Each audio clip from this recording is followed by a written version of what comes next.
Night shoots can be challenging, but I'm going to share the settings that I use in hopes of alleviating any stress that comes with shooting at night.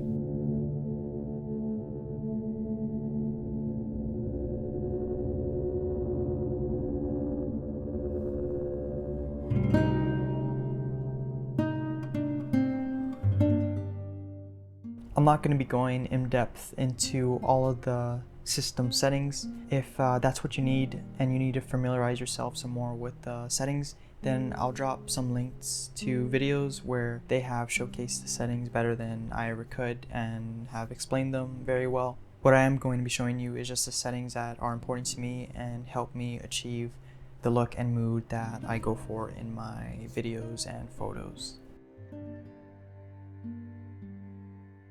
So firstly, going over my video quality settings, I'm always at 4K 24p 200 megabits per second. I prefer to shoot 10-bit, but if I'm shooting on a camera that doesn't have it and only shoots 8-bit internally, then obviously I'd be shooting 8-bit and I'd have no problem doing so.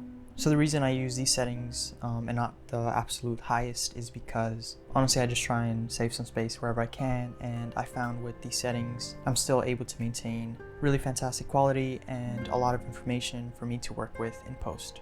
Having said that, I always shoot f-log even at night. A lot of people will tell you that that isn't the smartest move because your footage is more susceptible to noise when you're shooting f-log at night. To combat this, I just turned my internal noise reduction to +2. You can also do this in post, but I still don't have the full studio version of DaVinci Resolve, so it's nice to be able to just do that in camera. And I shoot f-log just because that's the workflow I've just gotten used to.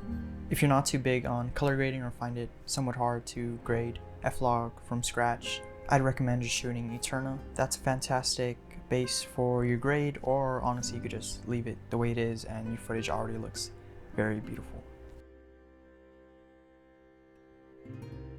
I usually always have two constants with my exposure triangle, and that's my shutter speed and my aperture. Shutter speed is always going to be double your frame rate, and I'm usually only shooting 24 frames per second. It's rare when I do shoot 60 frames, maybe if I'm shooting a music video where it calls for that, but your shutter speed is always going to be double your frame rate. So if you're shooting 24, your shutter speed is going to be 1/48th of a second or anywhere in that vicinity, and if you're shooting 60 frames, you're going to be at 1/20th of a second. And the other constant is my aperture. It's always the lowest it can go, whether that be 1.4 or 2.8. And as far as my ISO goes, what dictates that is how much light my lens lets in. But I'm always at either 640 ISO or ISO 2000.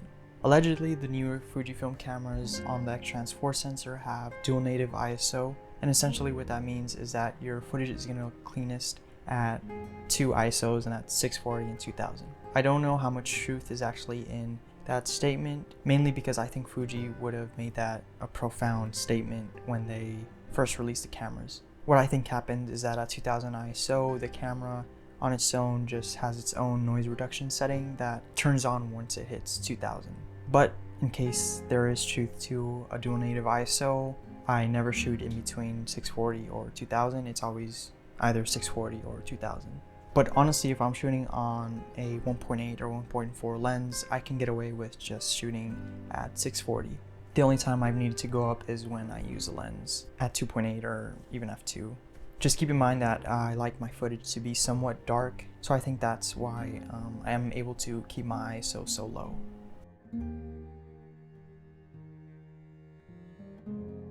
Now for my white balance, it's always at 3200. That is the tungsten balance temperature. Night film stocks like Cinestill 800T and Kodak Vision 500T are all balanced at this color temperature. So straight out of camera, you get this really nice green tint under fluorescent lights, and I usually shoot this from blue hour onward. So if you are shooting this temperature during blue hour, it will really bring out those blues and it just looks really nice. So yeah, I always have my white balance dialed in at 3200, but if you don't want to manually dial in that setting, you can just use the auto white balance, but I'd recommend you configure a auto lock white balance button. That way your footage isn't sporadically changing colors while you're shooting. I never use autofocus for night video. Well, Even during the day, I don't like to use autofocus. The only time I'll use it is for a talking head like this, but I never want to risk any focus breathing or focus hunting in my footage. So I'd highly suggest you get used to shooting manually when you're shooting video. Just make sure you have focus peaking on. I use yellow high, but honestly you can use whatever allows you to see what's in focus.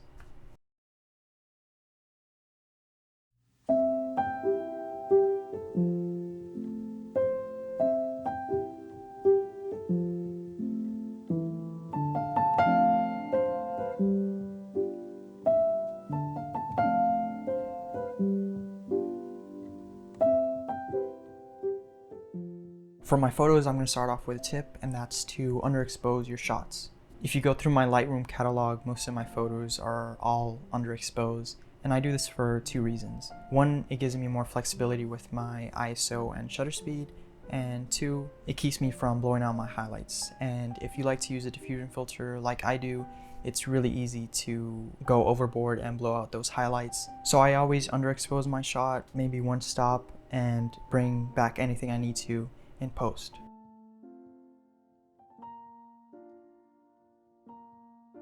I've spoken about my shutter speed settings in my night photography video, but I like to keep it between 1/80th to 1/15th of a second. If I'm going for minimal motion or blur, I'm trying to stay at between 1/80th and 1/50th. If I'm going for motion and want blur in my photos, then I'll shoot anywhere below that, up until 1/15th or maybe even 1/8th.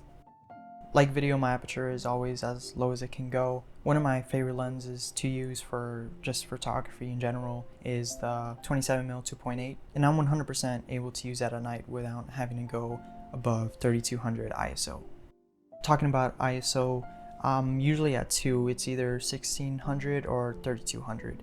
Although I like to keep it below 3200, I'll have no problem bumping up the ISO above 6400. It's just kind of rare when I actually find myself in a position where I need to. And because of Fuji's noise structure, it's just very grain-like and looks very organic.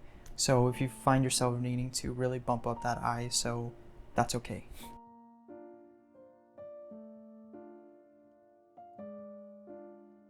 Unlike video, I do use auto white balance for my photos just because if I'm shooting raw, it's really easy to just change your white balance in Lightroom. Only time I would actually dial in a certain temperature would be if I'm using a film simulation recipe and I'm going to be shooting JPEG only.